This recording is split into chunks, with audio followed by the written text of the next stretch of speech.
Diseño de fuentes de alimentación. Introducción. Las fuentes de alimentación, que se utilizan en forma extensa en aplicaciones industriales, deben satisfacer con frecuencia todas o la mayor parte de las especificaciones siguientes. Aislamiento entre la fuente y la carga. Alta densidad de potencia para reducción de tamaño y peso. Dirección controlada del flujo de la potencia. Alta eficiencia de conversión. Formas de onda en la entrada y salida con poca distorsión armónica total, para que los filtros sean pequeños. Factor de potencia controlado si la fuente es un voltaje de corriente alterna. Los convertidores de corriente continua a continua, de corriente continua alterna, de corriente alterna a continua, o de corriente alterna alterna de una etapa, no cumplen con la mayor parte de estas especificaciones, y en el caso normal se requieren conversiones en varios pasos. Hay varias topologías posibles de conversión, que dependen de la complejidad admisible y de los requisitos del diseño.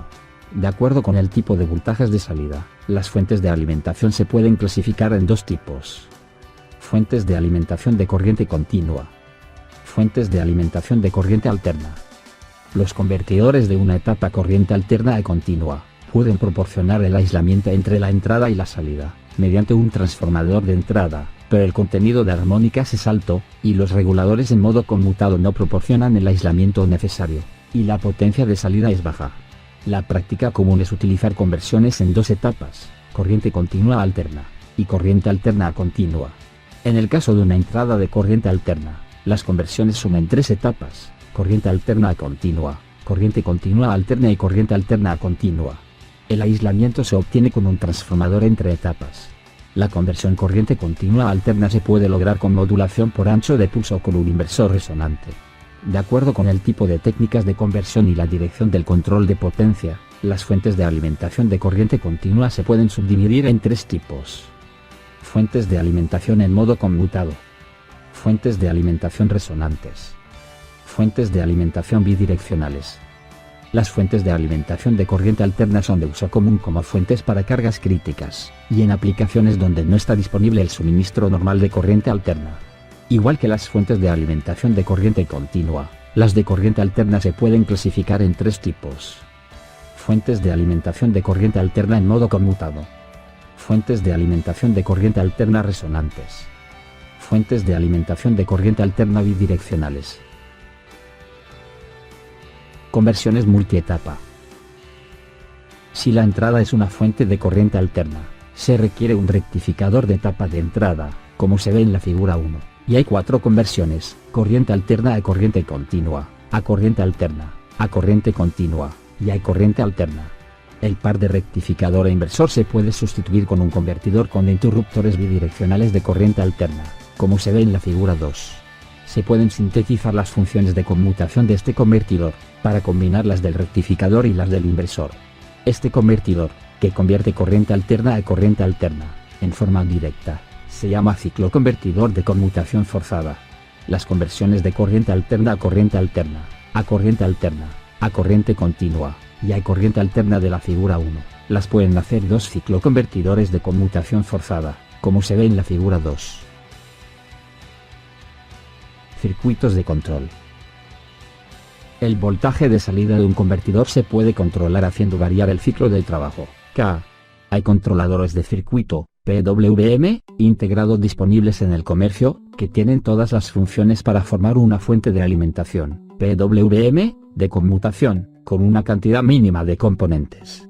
Un controlador, PWM, consiste en cuatro componentes funcionales principales: un reloj ajustable, para establecer la frecuencia de conmutación, un amplificador de error de voltaje de salida, un generador de diente de sierra para producir una señal en diente de sierra que se sincroniza con el reloj y un comparador que compara la señal de error de salida con la señal de diente de sierra. La salida del comparador es la señal que activa al interruptor de potencia. Y se aplica control tanto en modo de voltaje como en modo de corriente. Control por modo de voltaje.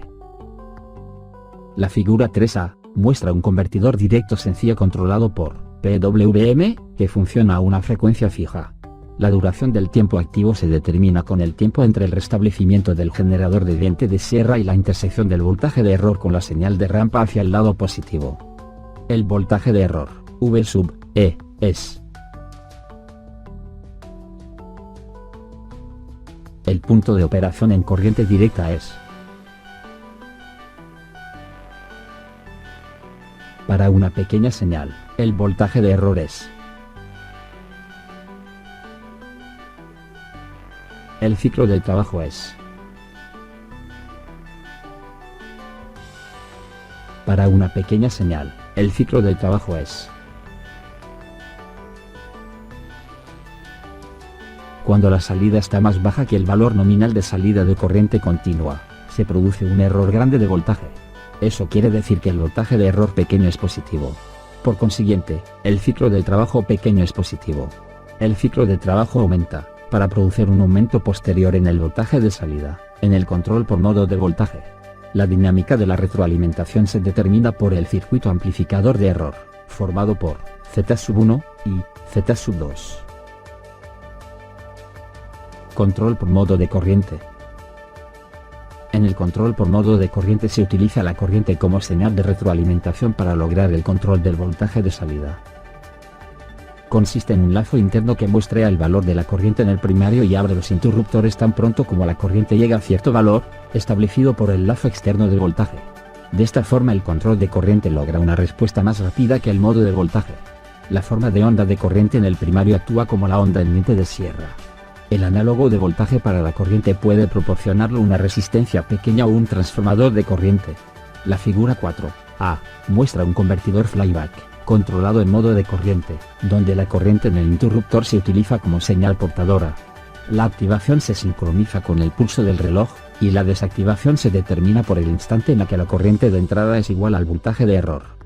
Debido a su posibilidad inherente de limitar la corriente pico, el control por nodo puede aumentar la fiabilidad de los interruptores de potencia. Mejora el rendimiento porque se utiliza la información adicional de la corriente. El control por nodo de corriente reduce en forma eficaz el sistema de primer orden, forzando a la corriente en el inductor a relacionarse con el voltaje de salida, logrando así una respuesta más rápida. La figura 4b muestra las formas de onda. Consideraciones de diseño magnético. Se suelen utilizar transformadores para elevar o reducir los voltajes, y se utilizan inductores como almacén durante la transferencia de energía.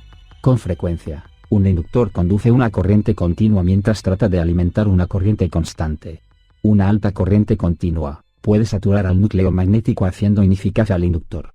El flujo magnético es el elemento clave de la transformación de voltaje y el desarrollo de la inductancia. Para un voltaje sinusoidal, E minúscula es igual a raíz de 2 por E mayúscula por seno de omega t. El flujo varía también en forma sinusoidal. Phi es igual a phi sub m por seno de omega t. El voltaje instantáneo en el primario, de acuerdo con la ley de Faraday, es. Y su valor, RMS, es. Diseño del transformador.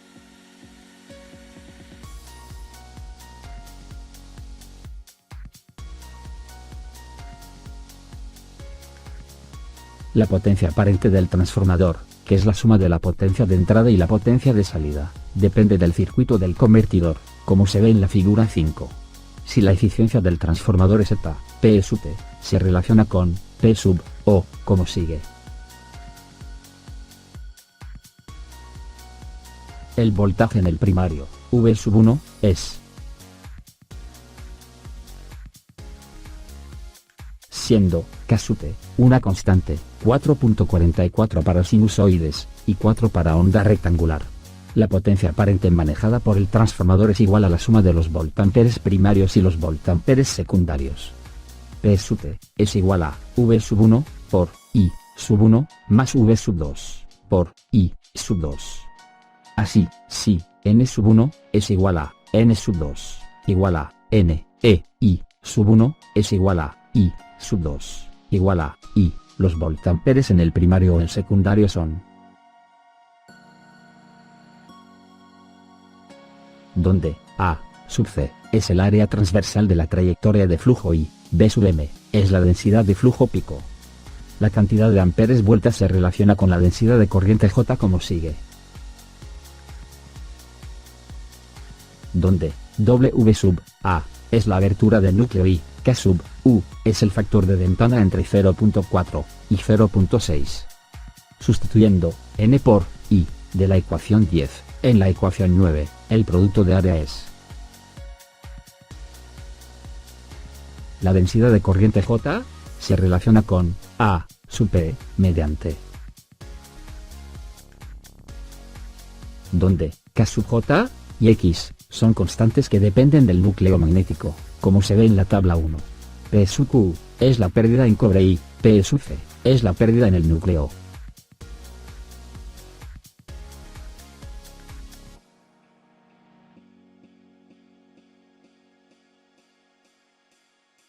Sustituyendo a J de la ecuación 12, en la ecuación 11, se puede determinar A sub P como sigue. Donde B sub m es la densidad de flujo por centímetro cuadrado. La ecuación 13 relaciona el área del núcleo con los requisitos de potencia del transformador. Esto es, la cantidad de alambre de cobre y la cantidad de fierrita u otro material de núcleo determinan la capacidad de potencia, P sub T. Se puede seleccionar el tipo de núcleo a partir del valor calculado de A sub P, y se pueden determinar las características y dimensiones del núcleo con los datos del fabricante. La figura 6 muestra el área A sub C del núcleo para diversos tipos de núcleo.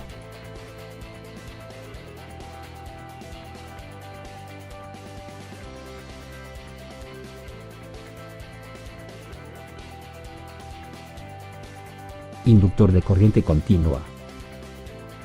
El inductor de corriente continua es el componente más esencial de un convertidor de potencia, y se utiliza en todos ellos, en los filtros de entrada y también en los filtros de salida. La relación entre la inductancia L y la cantidad de vueltas es que es una relación entre la inductancia L y el cuadrado de la cantidad de vueltas para núcleos de entrehierro distribuido. Con frecuencia, el fabricante del inductor cita el valor de la inductancia para determinada cantidad de vueltas. Con una longitud finita de entrehierro, L sub G, la ecuación 14 se transforma en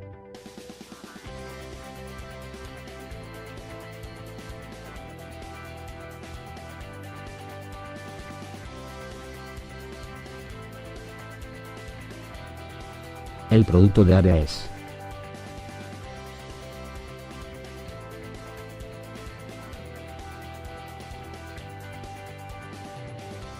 donde B sub C es la capacidad de flujo por centímetro cuadrado.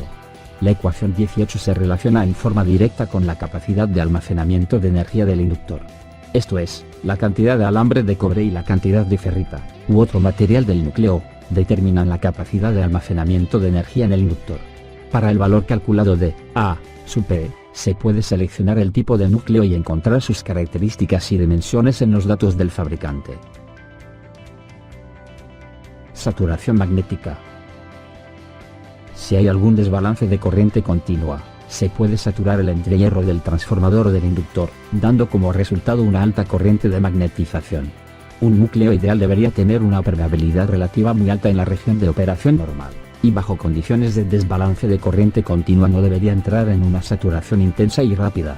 Este problema de la saturación se puede minimizar teniendo dos regiones de distinta permeabilidad en el núcleo, de permeabilidad baja y alta. Se puede insertar un entrehierro como se ve en el toroide de la figura 7, donde la parte interna tiene alta permeabilidad y la externa tiene una permeabilidad relativamente baja. En la operación normal, el flujo pasa por la parte interna.